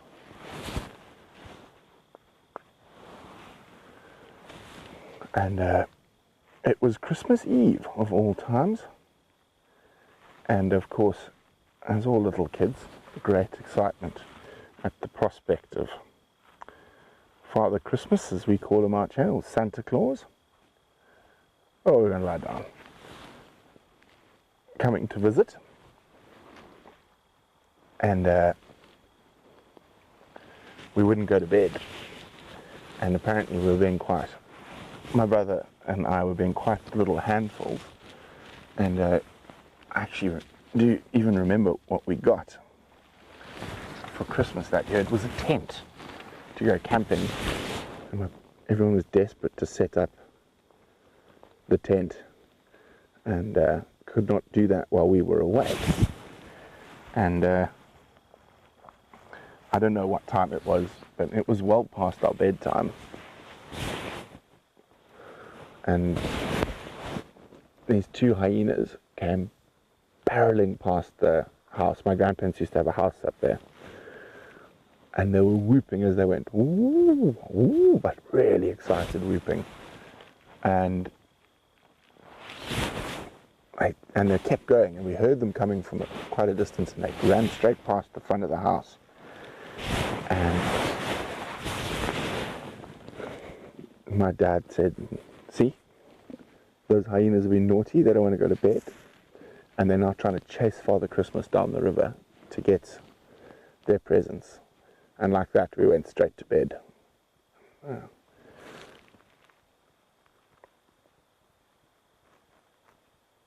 There was an artist, I'm trying to remember his name now, Roy something, who lived in the Timbavati in those days. And of course that was when the first famous white lions were around. And my grandparents bought quite a few paintings from him, absolutely spectacular. Paintings of lions and elephants. He was quite famous for talking to elephants with a pipe. It was sort of his party trick. He'd walk up to the elephants and into a pipe at the waterhole. And I always remember that story time when we were staying with my grandparents. They had a painting of the pride of lions, the original Ross Pride, was it? I think it was the original, was it Ross Pride that had the first white lions in the Timbavati. And then Grandpa used to make up stories from that painting. That was the basis of a lot of great stories from our childhood, with all the grandchildren enthralled and sitting around, listening to Grandpa make up stories about the lions and the Timbavati and the elephants and the buffaloes and all the other fantastic creatures we were privileged enough to see it from a very young age. At that reserve in the Timbavati was also the first place I ever saw a brown hyena. I was a little bit older then, but it was another one of these cases that we wouldn't go to bed, and I think we went on a midnight drive and we saw a brown hyena coming up to one of the waterholes.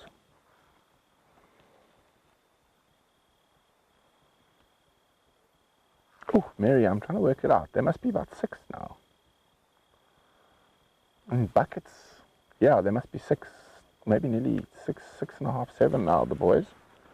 I'll double check with my dad.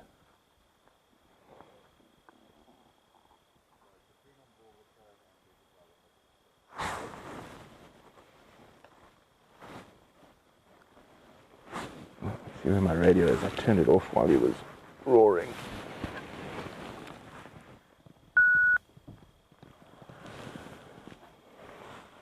I think he's got one more roar in him. Yeah, and we do. Those paintings are spread throughout all of us.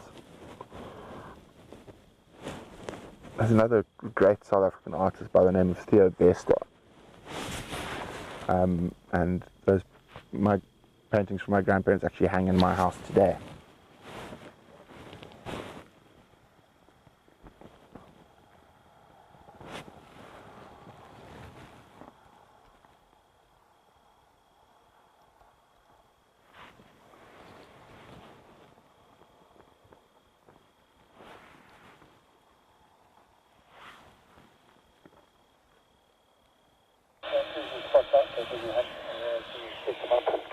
Oh, Dad's found the lions again. There's another male there, and the females are hunting.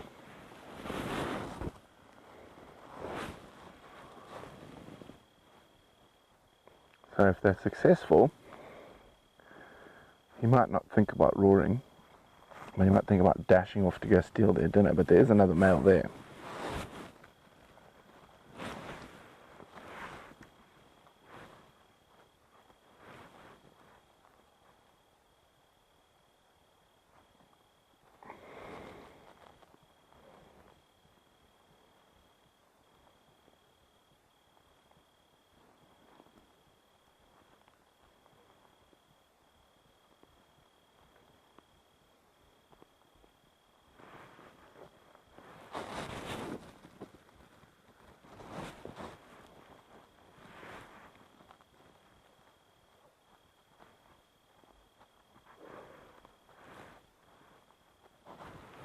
Oh, big sigh.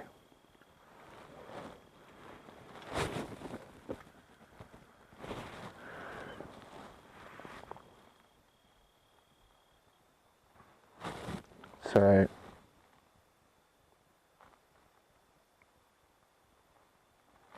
the white lions of the Timbavati are not indeed white. Well, they are white compared to other lions, but it is a genetic recessive called leucism, which is basically, it's not albinism, which means they wouldn't have any pigment in their skin either.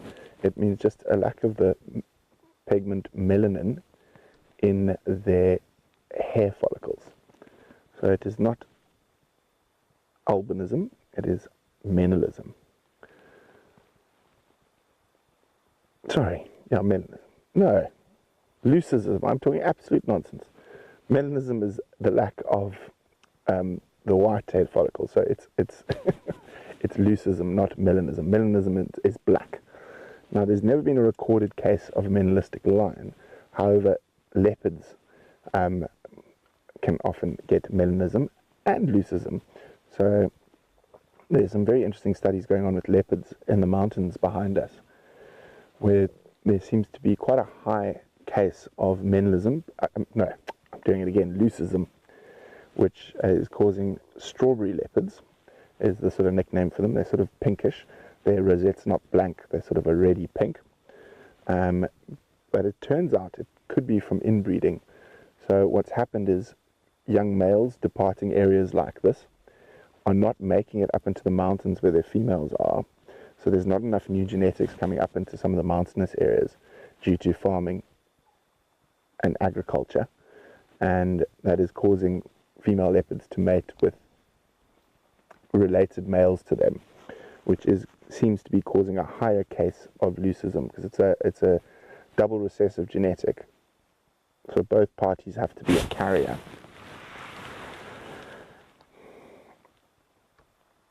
Ian, the second artist, was also a man by the name of Theo Bester.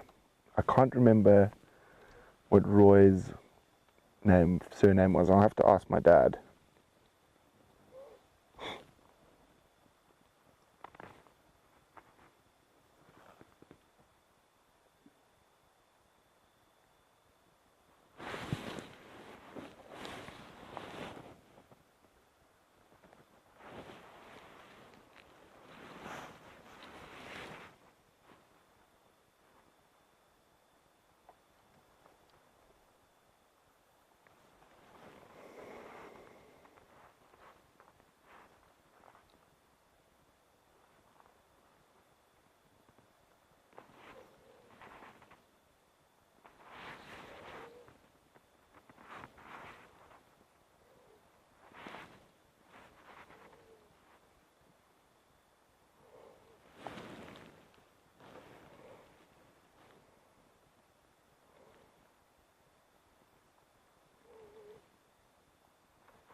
Being very lazy. I was hoping he might give us one last magnificent shout.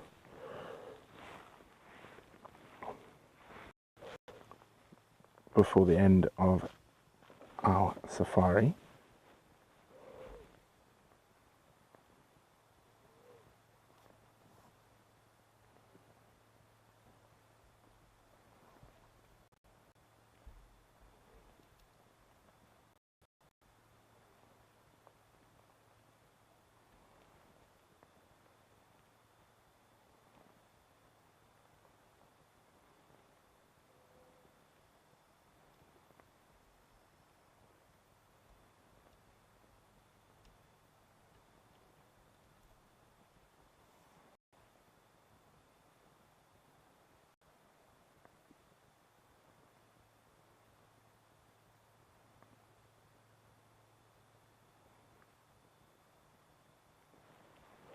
But he is very lazy. He's a lazy boy.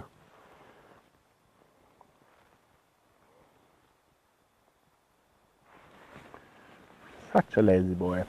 Hoping that the ladies do all the work for him this evening.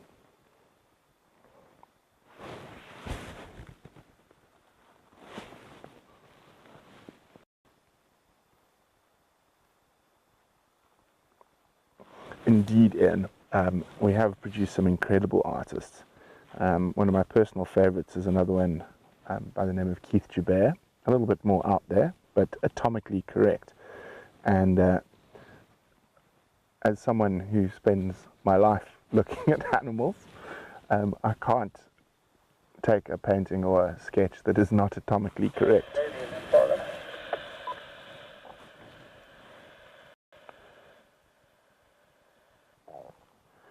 Well, thank you to all our pack members for joining, and to all our other guests who've joined as well. It's been absolutely bloody marvellous having you all on safari with us, and we can't wait to do it all again soon. So don't forget to join us. There's a sign there, but we're in the dark here. Don't forget to join us for the free pack drives next week, or if you want to, jump on one of the private drives to see what's happening on the Rietspruit over the next few days. Toodles!